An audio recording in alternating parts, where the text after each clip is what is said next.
Manog pangisda nagapabilin nga missing matapos magkapa ng ginasakyan nga motorbangka. Isa sa nakaluwas, ginsaysay ang ilay nagyan. Si Zen Kilantang nakatutok. Masobra 24 oras na nga ginapangita si Melfred Pomperada sa kadagatan matapos nga magkapan ang sakayan samtang nagapangisda sa barangay Kalumpang Molo, Iloilo City. Nakaluwas naman ang upod nga si Ruel Mandal, 59 anyos. Istorya ni Mandal, nagapamukot sila sang hinali lang nga nagmadlos ang hangin kaginhampak sa mabaskog nga balod. Matyaga nagsulod ang tubig sa amon baruto. Dumalagan sa tosakon sa ulo. Katigto ko sa ulo para magbalanse ang amon lutaw. Teka nang pag sa ilo, lagan niya sa ulo.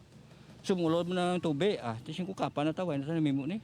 Dugang pasinigin gamit niya ang plywood agud makalangoy kag makapalayo sa kantilado nga lugar. Tubtub na kasampay sa Gimaras. Ito ginahatagan ko sa siyang makalutaw siya. Nga hindi siya matamaan. Ginahaboy kapila ko sa gitagaan, ginahaboy di waya ginasakyan.